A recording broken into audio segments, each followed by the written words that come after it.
Comentario político con René Delgado.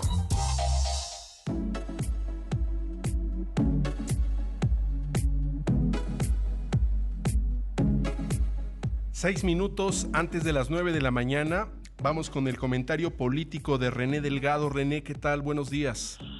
Héctor, buenos días. Te saludo a ti, saludo al auditorio y saludo ahí a un joven, a Julián. Héctor, hoy se cumplen 6 meses, medio año de la tragedia sucedida el 28 de marzo en la cárcel improvisada del Instituto Nacional de Migración allá en Ciudad Juárez, donde por un acto de negligencia criminal se dejó morir por asfixia o quemaduras a 41 migrantes, fundamentalmente centroamericanos. Rememorar aquella tragedia, Héctor, no tiene por objeto recordar aquella efeméride negra, porque en el fondo no es la única que hemos visto en los últimos años.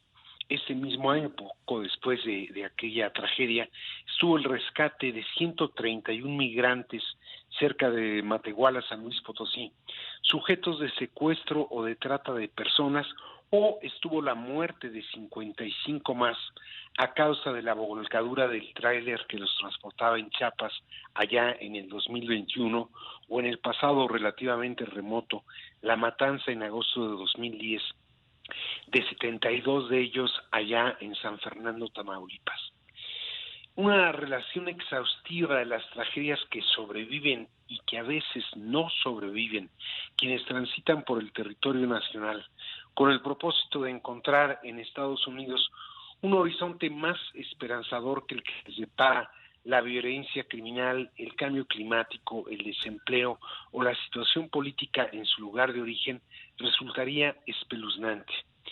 Lo grave de esto, Héctor, es que no se ve una política definida y consistente para, en lo posible, dispensarles un trato respetuoso de los derechos humanos a los migrantes, sin desconsiderar los derechos de quienes habitan en las ciudades o las plazas donde aquellos se instalan.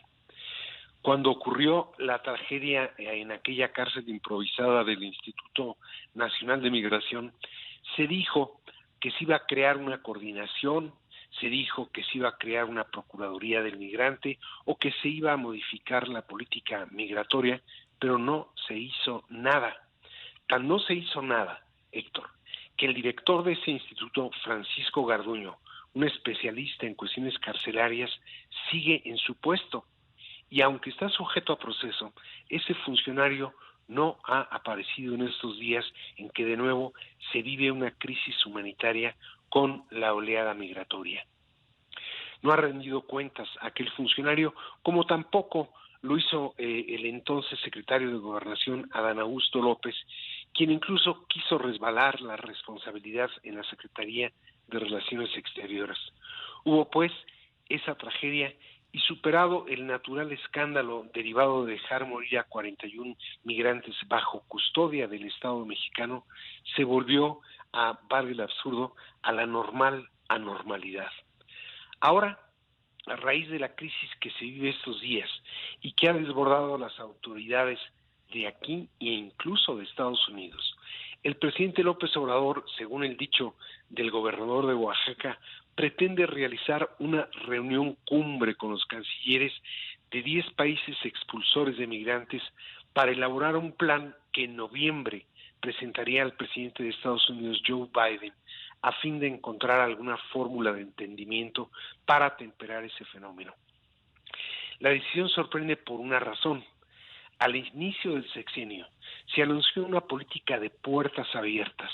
Luego, a raíz de la presión de Estados Unidos, se adoptó una política de puertas cerradas, con tintes persecutorios, y ahora, en el 5º año de gobierno, por fin se entiende que el fenómeno migratorio no es un asunto nacional ni binacional, sino regional, por no decir mundial, que exige acciones multilaterales para tratar de regular la migración, que es un fenómeno, Héctor, ancestral. Hoy, sin duda, se está ante una crisis humanitaria que tiene por escenario el corredor que es México, pero esa crisis la hemos visto también en el Mediterráneo, en el paso de África del Norte a Europa y de Medio Oriente a Occidente.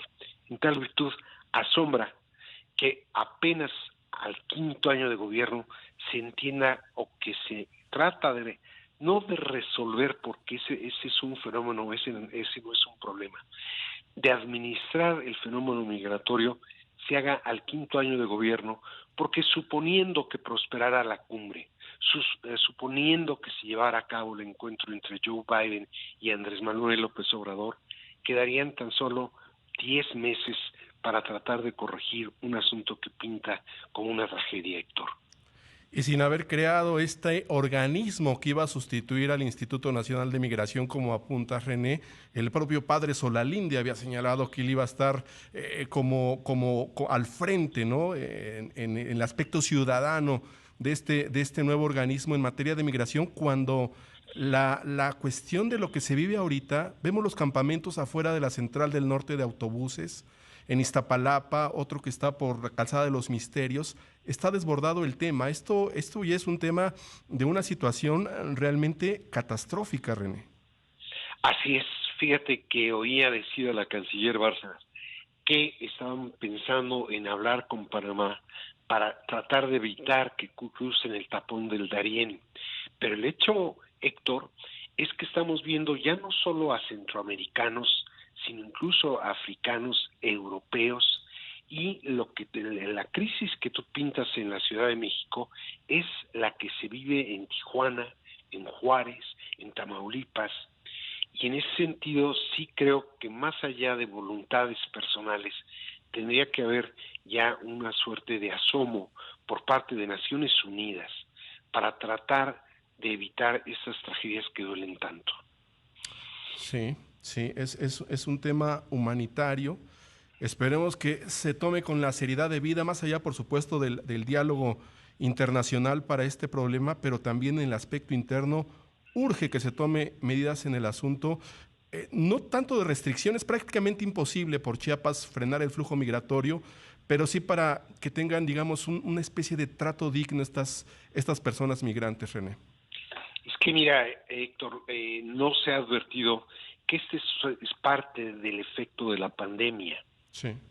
Es decir, ya no solo estamos hablando de una migración económica que busca obtener un trabajo en Estados Unidos o en Europa, sino que estamos viendo cómo huyen del cambio climático, huyen de la persecución política, que hay muchas dictaduras en Centroamérica, y naturalmente huyen también de la violencia criminal. Entonces, sí creo que tendría que verse con una visión mucho más amplia y mucho más humana lo que estamos viendo. Sin duda, René Delgado, siempre un gusto escucharte en el comentario político los días jueves. Te agradezco, muy buenos días. Te mando un abrazo, Héctor. Igualmente, el comentario de René Delgado, que vale la pena reflexionar, ¿no?